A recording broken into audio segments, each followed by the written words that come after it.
राजस्थान की सत्य घटना।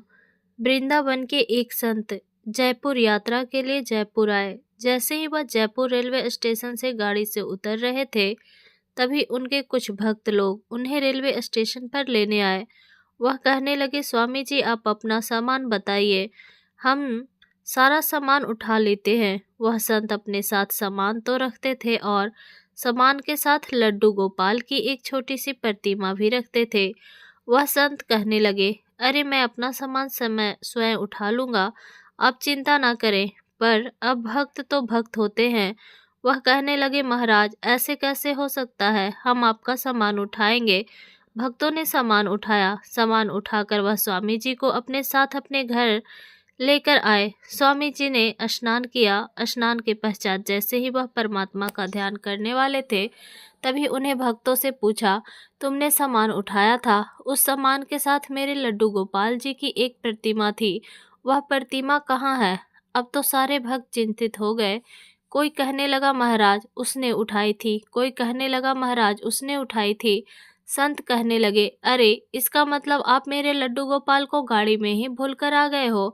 ऐसा विचार आते ही उस संत को रोना आ गया। वह बड़े जोर से रोने लगे।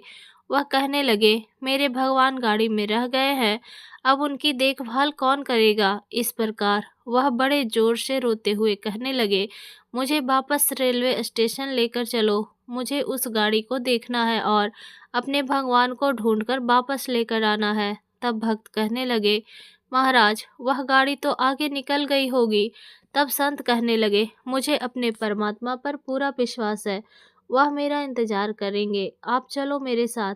अब उन भक्तों को स्वामी जी की बात पर विश्वास तो हुआ नहीं, पर स्वामी जी के आगे अधिक कुछ कह नहीं सकते थे, इसलिए स्वामी जी की बात मानकर वह उन्हें अपने साथ स्टेशन पर ले आए। रास्ते भर संत जी का रोते रोते बुरा हाल हो रहा था। वह सोच रहे थे, आज मेरे भगवान मुझसे अलग हो गए। इस प्रकार अनेक विचार उनके मन में चल रहे थे और विचार करते करते उन्होंने मन में निश्चय कर लिया, अगर मेरे लड्डू गोपाल आज मुझे वापस नहीं मिले तो आज के बाद मैं कभी भोजन ग्रहण नहीं करूँगा।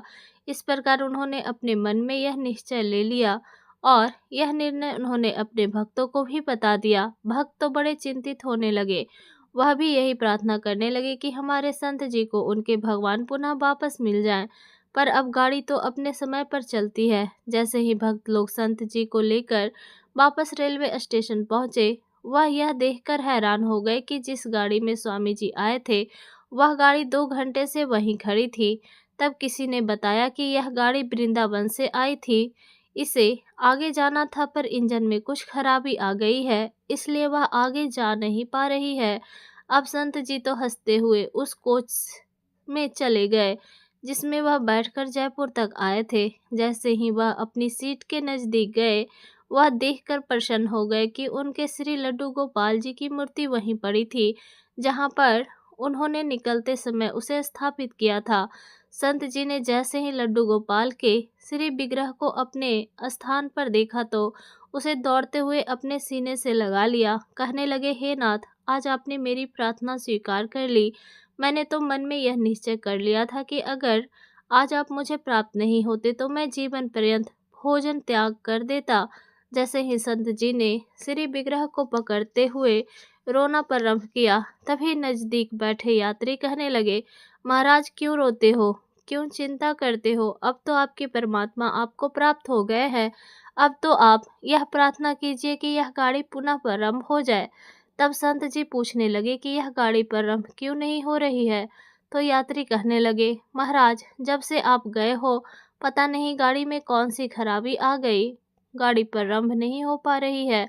बताने वाले तो यहाँ तक कह रहे हैं, हो सकता है बाहर घंटे लग सकते हैं, अब हमें तो दूर जाना है। आप अपने परमात्मा से यही प्रार्थना कीजिए कि यह गाड़ी प्रारंभ हो जाए। जब वह यात्री इस प्रकार कह रहे थे, तब संत जी उनसे कहने लगे, अब यह गाड़ी प्रारंभ हो जाएगी। मुझे तो एक ही बात नज़र आ रही है कि मेरे भगवान ने स्वयं मेरे इंतजार में इस गाड़ी को खड़ा किया था।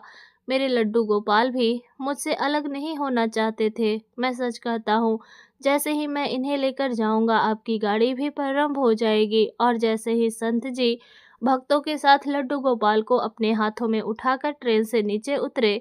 अचानक से ट्रेन का इंजन स्टार्ट हो गया। ट्रेन ने सीटी बजाई और गाड़ी आगे की ओर प्रस्थान कर गई। सब लोग यह देखकर बड़े प्रसन्न हो गए कि भगवान श्री लड्डू गोपाल जी ने स्वयं अपने भक्त का ट्रेन में बैठकर इंतजार किया था। तो अपने भक्तों के लिए परमात्मा बड़ी विचित्र लीला करते हैं। काशी की सत्य घटना। काशी में घूमते घूमते एक व्यक्ति तुलसीदास महाराज जी के पास पहुंचा। वह भगवान श्री राम का नाम लेते हुए कहने लगा, राम राम, मैं हत्यारा हूँ, मुझे कोई भोजन खिला दो। उसकी यह बात सुनकर ही तुलसीदास जी उसे अपने घर लेकर आए और ब्राह्मणों के साथ बैठाकर उसे भोजन खिलाया। तब वह ब्राह्मण क्रोधित होकर कहने लगे, इसने हत्या की है, तुमने इसे हमारे साथ भोजन करा दिया, इसने बड़ा पाप किया है। तब तुलसीदास महाराज जी कहने लगे, अरे इसके मुख से श्री राम का नाम निकला है। राम का नाम निकलते ही व्यक्ति प्रायश्चित करके पुनः पवित्र हो जाता है। तब वह सारे ब्राह्मण कहने लगे, जब तक इसका प्रायश्चित पूरा नहीं हो जाता तब तक इसका पाप दूर नहीं होगा, और जब तक पाप दूर नहीं होगा इसे हमारे साथ बैठने का कोई अधिकार नहीं है। तब श्री तुलसीदास जी पूछने लगे, इसका प्रायश्चित पूर्ण हो गया है, इसका प्रमाण क्या चाहिए? तब सारे ब्राह्मण कहने लगे, हम अभी का अभी काशी विश्वनाथ के मंदिर में चलते हैं। वहाँ पर जहाँ भगवान श्री नंदीश्वर विराजमान है, उन पत्थर की मूर्ति के समक्ष हम प्रसाद रखेंगे। अगर भगवान नंदी ने वह प्रसाद ग्रहण कर लिया तो आप समझ लेना यह पवित्र हो गया है। ब्राह्मणों की यह बात तुलसीदास जी ने तो स्वीकार कर ली, पर जो व्यक्ति था वह तुलसीदास जी की ओर देखकर कहने लगा, हे महाराज, पत्थर की मूर्ति किस प्रकार मेरे हाथ से प्रसाद खा सकती है? आप जरा विचार तो कीजिए। तब श्री तुलसीदास जी ने उस भक्त को समझाते हुए कहा, अरे भगवान का नाम लेने से तुम पवित्र हो गए हो। राम नाम कहने से व्यक्ति पवित्र हो जाता है। तुम चलो मेरे साथ। अब तो सारे ब्राह्मण और श्री तुलसीदास जी उस व्यक्ति को अपने साथ लेकर नंदी महाराज के समीप आए। भगवान नंदी के समक्ष बहुत सारा भोजन रखा गया। तब तुलसीदास महाराज जी ने कहा, हे नंदेश्वर नाथ, आपको परमात्मा के नाम की लाज रखनी है। कहा जाता है राम नाम का जाप करने से व्यक्ति पवित्र हो जाता है। अगर यह पवित्र हो चुका हो तो आप इस प्रसाद को ग्रहण कीजिए। कहा जाता है तुलसीदास महाराज जी के इस प्रकार कहते ही नंदेश्वर महाराज के पत्थर की मूर्ति ने वह प्रसाद पाना प्रारंभ कर दिया। सारे ब्राह्मण देखकर विचार करने लगे, यह पत्थर की मूर्ति किस प्रकार भगवान का प्रसाद ग्रहण कर रही है। अब तो सबके मन में यह विश्वास हो गया कि परमात्मा का नाम सबको पवित्र कर देता है। तब श्री तुलसीदास जी महाराज ने सबको समझाते हुए कहा, राम नाम की शक्ति अनंत है।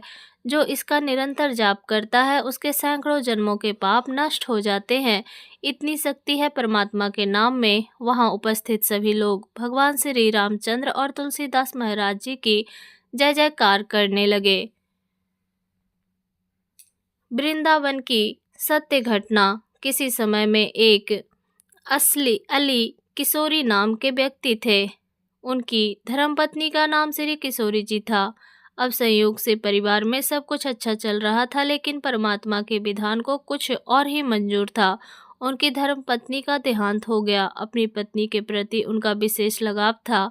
पत्नी के देहांत होते ही वह अपनी मानसिक अवस्था खो चुके थे। अब तो वह सारा दिन सब स्थान पर एक ही रट लगाए रहते थे, हाय किशोरी, हे किशोरी, कहाँ हो? लोगों ने उन्हें बहुत समझाया, परिवार वालों ने भी समझाने का प्रयास किया। अरे, जिसका देहांत हो चुका है वह तुम्हें कैसे मिलेगी? अगर तुम चाहते हो तो तुम दूसरा विवाह कर लो, तुम्हारे मन की दुच्छा शांत हो जाएगी। तब वह कहने लगते, अरे, मुझे तो अपनी धर्मपत्नी से ही प्यार था, मुझे अन्य किसी को देखना तक नहीं है। ऐसा कहकर फिर से वह जोर जोर से चिल्लाने लगते, हाय किशोरी, हे किशोरी, कहाँ हो? इस प्रकार सब लोगों ने समझ लिया यह अपनी मानसिक स्थिति खो चुका है। अब तो वह अपने घर से निकलकर सारे जगत में भटकने लगे। एक बार भटकते भटकते वह बनारस धाम पहुँचे। अब बनारस में तो स्वयं किशोरी जी वास करती हैं। अब वह किशोरी जी के मंदिर के बाहर ही रात्रि के समय रो रहे थे, हे किशोरी, हाय किशोरी, किशोरी कहाँ हो? तब भगवान श्री कृष्ण ने श्री राधा जी से कहा, अरे देखिए, यह आपको बुला रहा है, आपको जाना चाहिए। तब श्री राधा जी ने कहा, मेरा नाम किशोरी अवश्य है, पर यह मुझे ना बुलाकर अपनी पत्नी को याद कर रहा है, मैं इसके पास कैसे जा सकती हूँ। उस समय लीलाधारी भगवान श्री कृष्ण ने श्री राधा जी को समझाते हुए कहा, तुम्हारा नाम भी किशोरी है, कम से कम तुम्हें अपने नाम की लाज रखनी चाहिए, तुम्हें जाकर इस भक्त को दर्शन देना चाहिए। परमात्मा की बात मानकर सीधे श्री राधा जी उस भक्त अली किशोरी जी के सामने प्रकट हो गई। आज अली किशोरी जी अपनी पत्नी के वियोग में पागल हो चुका था। अपने सामने साक्षात श्री राधा रानी को देखकर बिल्कुल स्वस्थ हो गया। वह श्री राधा रानी की ओर देखता ही गया। भगवान श्री कृष्ण भी स्वयं प्रकट हुए। उन्होंने श्री राधा रानी के साथ अली किशोरी के मस्तक पर हाथ रखकर कहा, अब तुम संसार के बंधन से मुक्त हो चुके हो, अब यहीं बैठकर परमात्मा का भजन करो। तब अली किशोरी ने कहा, मैंने तो कभी भी परमात्मा का भजन नहीं किया था, फिर भी आप मेरे समक्ष कैसे प्रकट हो गए हो। श्री राधा रानी ने कहा, तुमने इतने सच्चे हृदय से पुकार की। हाय किशोरी, हे किशोरी, तुम्हारी इस पुकार को सुनकर हम दोनों यहाँ चलकर आए हैं। अली किशोरी जी ने कहा, मैं तो अपनी पत्नी को याद करता था, पर मुझे पता नहीं था कि यह नाम सुनकर आप स्वयं प्रकट हो जाएंगे। तब श्री कृष्ण ने कहा, जो हमारा नाम लेकर हमें पुकारता है, हम अवश्य प्रकट हो जाते हैं, फिर उसके मन का भाव हो या नहीं हो, हम तो यही भाव देखते हैं कि उसने हमें पुकार लगाई है। जैसे अजामिल ने अपने बेटे को पुकारा था, पर उस समय भी मैं स्वयं प्रकट हो गया था। तो परमात्मा कितने दयालु हैं, कोई भाव से उन्हें सच्चे दिल से, सच्ची श्रद्धा से या झूठी श्रद्धा से सिर्फ एक बार परमात्मा का नाम लेता है, वह आपके समझ प्रकट हो जाते हैं।